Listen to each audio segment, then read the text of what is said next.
बिस्मिल्लाहिर्रहमानिर्रहीम। आज हम लेवल ऑफ ऑर्गेनाइजेशन का पार्ट 3 पढ़ेंगे, जिसमें हमने इंडिविजुअल लेवल को पढ़ना है। इससे पहले हम थोड़ा सा रिवाइज़ कर लेते हैं कि हमने पिछले लेक्चर में हमने क्या पढ़ा था और कौन कौन से लेवल हम डिस्कस कर चुके हैं। हमने एटम पढ़ा था, राइट।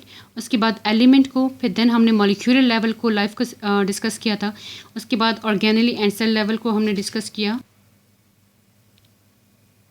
देन उसके बाद हमने टिश्यू लेवल को डिस्कस किया एंड ऑर्गन सिस्टम लेवल को हमने एक्सप्लेन डिटेल में डिस्कस किया था। Now today we are going to discuss this individual level, यानी ऑर्गेनिज्म किस तरह हमारे पास बनता है। हमारे पास आज है इंडिविजुअल लेवल यानी ऑर्गेनिज्म के बारे में। Different system then collectively form a whole organism which is usually very complex in nature, very complex in structure and function. हमारे पास डिफरेंट सिस्टम मिलके आपके पास क्या बनाते हैं, एक ऑर्गेनिज्म या individual level. In case of man, अगर हम मैन की बात करें तो उसमें डिफरेंट ऑर्गन सिस्टम हमारे पास हैं, राइट। फॉर एग्जांपल हमारे पास ब्लड वास्कुलर सिस्टम होता है, रेस्पिरेटरी सिस्टम होता है, डाइजेस्टिव सिस्टम होता है, और ये सारे सिस्टम, एक्सक्रीटरी सिस्टम है, रिप्रोडक्टिव सिस्टम है, ये सारे सिस्टम जो हैं वो आपस में कंबाइन होते हैं, राइट। ये कंबाइन होके आपके पास एक ऑर्गेनिज्म बनाता है। For example blood vascular system है, उसकी कोऑर्डिनेशन है रिस्पिरेशन के साथ भी, ठीक है, उसकी कोऑर्डिनेशन है डाइजेस्टिव सिस्टम के साथ भी। ये सारे सिस्टम आपस में कोऑर्डिनेट हो के आपके पास इंडिविजुअल लेवल बनाते हैं, राइट। उसके बाद नेक्स्ट हमारे पास आता है, यहाँ तो डायरेक्ट ये पॉपुलेशन है, लेकिन इससे पहले हमारे पास स्पीशी लेवल आता है, राइट। स्पीशी हमारे पास क्या होता है, ओके जी। इंडिविजुअल लेवल है, उसके बाद हम इसको कहते हैं एक स्पीशी बन जाता है हमारे पास। अब इन स्पीशी क्या है कि a group of similar organism which can freely breed, यानी वो ग्रुप ऑफ ऑर्गेनिज्म जो कि फ्रीली ब्रीड करता है, राइट। यानी हमारे पास group of organism freely breed group of organism, ऐसे लिख लें, ठीक है। यानी वो ग्रुप ऑफ ऑर्गेनिज्म जो कि फ्रीली इंटरब्रीड करेगा and they will produce fertile offspring,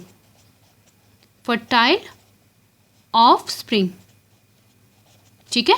mean कि वो ऑर्गेनिज्म आगे भी नेक्स्ट जनरेशन को इंक्रीज करने में हेल्प आउट करे, मतलब उनके भी आगे से जनरेशन इंक्रीज हो, राइट। उसके बाद नेक्स्ट हमारे पास आता है population level.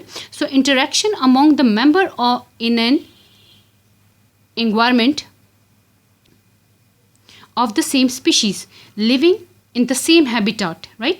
Yeah, we can say that interaction among the member of a same species, यानी आपके पास सेम स्पीशी जो हैं वो एक सेम हैबिटाट में रहते हैं। हैबिटाट मीन आपका लिविंग एरिया, आपका जो लिविंग एरिया है उसको हम कहते हैं हैबिटाट। अब वो इन्वायरमेंट जहाँ पे सेम स्पीशी रहते हैं वो आपके पास क्या बनाते हैं, पॉपुलेशन लेवल। फॉर एग्जांपल इसको हम इस तरह भी डिफाइन कर सकते हैं, a group of organism of the same species located at the same place in the same time. Clear हो गया। एग्जांपल में हमारे पास है जैसे ह्यूमन पॉपुलेशन है इन पाकिस्तान, ठीक है। अब ह्यूमन पॉपुलेशन है, ये आपके पास यानी सारे ऑर्गेनिज्म यानी ह्यूमन जो हैं अगर एक जगह पे रहते हैं, उस इन्वायरमेंट को यूटिलाइज करते हैं, तो ये ह्यूमन पॉपुलेशन हो गई, राइट। इसी तरह हमारे पास एक और एग्जांपल है एंट पॉपुलेशन, राइट। इसी तरह हमारे पास स्पैरो पॉपुलेशन, प्लांट पॉपुलेशन, जो उस इन्वायरमेंट में रहते हैं। सिमिलर प्लांट, अगर आप फॉर एग्जांपल आपका स्कूल जो है, आप किसी स्कूल में हैं तो उसमें आपको डिफरेंट पॉपुलेशन देखने को मिलेंगी। उसमें बर्ड्स भी हैं, वहाँ प्लांट्स भी हैं, वहाँ ह्यूमन भी वहाँ रहते हैं, तो ये एक पॉपुलेशन वहाँ सर्वाइव कर रही है ना। तो हमारे पास पॉपुलेशन क्या है, जो जिस जगह पे रहते हैं एक इन्वायरमेंट पे वो रहें, उस इन्वायरमेंट को यूटिलाइज करें। क्लियर हो गया। इसके बाद नेक्स्ट हमारे पास आता है कम्युनिटी लेवल। ओके जी। नाउ नेक्स्ट हमारे पास आता है कम्युनिटी लेवल। अब जो कम्युनिटी लेवल है, अभी हमने पॉपुलेशन लेवल का कहा कि डिफरेंट हमारे पास ये सिमिलर स्पीशीज़ जो हैं वो किसी इन्वायरमेंट में रहते हैं और उस इन्वायरमेंट को यूटिलाइज करते हैं, तो हमारे पास एक पॉपुलेशन बन जाती है। जैसे ह्यूमन पॉपुलेशन है, स्पैरो पॉपुलेशन है, माइस पॉपुलेशन है, एंट पॉपुलेशन आपको नज़र आएगी। इसी तरह नेक्स्ट हमारे पास है कम्युनिटी लेवल। कम्युनिटी क्या है हमारे पास कि बहुत सारी ये डिफरेंट पॉपुलेशन, ठीक है, जब ये कंबाइन होती हैं एक सेम एरिया के अंदर और उस एरिया को यूटिलाइज करते हैं, उसके बायोटिक और एबायोटिक फैक्टर को यूटिलाइज करते हैं, ठीक है। ये मिल के आपके पास क्या बनाता है, कम्युनिटी। अब कम्युनिटी में हमारे पास एग्जांपल हमारे पास क्या आती है कि डेजर्ट कम्युनिटी, डेजर्ट कम्युनिटी में आप देखें उसमें आपको लेजर्ड की पॉपुलेशन भी मिलेगा, लेजर्ड का यानी बहुत सारे लेजर्ड्स वहाँ रहती हैं तो उनकी एक अलग पॉपुलेशन है। स्नेक रहते हैं बहुत सारे तो उसकी एक अलग पॉपुलेशन है। माइस रहते हैं उसकी अलग पॉपुलेशन है। तो different population combined together they form a community. उसके बाद हमारे पास जो कॉम्प्लेक्स कम्युनिटी में हमारे पास एक एग्जाम्पल आती है फॉरेस्ट। ठीक है, सो फॉरेस्ट में हमारे पास क्या है, प्लांट्स भी हैं, माइक्रो ऑर्गेनिज्म भी हैं, एनिमल्स भी हैं, राइट, बर्ड्स, ये सारी चीज़ें हैं, हर एक की पॉपुलेशन है ना। तो ये सारी पॉपुलेशन मिलके आपके पास क्या बनाती है, फॉरेस्ट। अब कम्युनिटीज़ जो हैं हमारे पास, इनका we can say that it is the collection of organism, जिसमें एक पॉपुलेशन इंक्रीज हो सकती है और दूसरी डिक्रीज हो सकती है। तो ये आप फॉरेस्ट में हम इस चीज़ को देख सकते हैं। So that's why we call it what, complex community. उसके बाद सिंपल हमारे पास कम्युनिटी की एग्जांपल फॉलन वुड जो है, कोई ऐसी गिरी हुई लकड़ी का पीस कहीं पड़ा हो, ठीक है, या हमारे पास जो जंगल अगर कटे हुए हैं तो इसका कोई तना वगैरह कहीं पड़ा है तो उसके ऊपर आप लोग देखें कभी कभी मशरूम्स जो हैं वो ग्रो कर रहे होते हैं। उसके अंदर जो है छोटे छोटे कीड़े और एंट वगैरह, उनकी अलग पॉपुलेशन होती है। ठीक है, उसके अंदर आप देखें उसके अंदर और माइक्रो ऑर्गेनिज्म भी मौजूद हैं, उसके अंदर छोटे छोटे कीड़े मकोड़े भी मौजूद हैं। तो इस फॉलन वुड के ऊपर भी इसके अंदर हमारे पास डिफरेंट पॉपुलेशन जो रहती हैं। So this is an example of simple community. Okay जी, नाउ हमारे पास है इकोसिस्टम।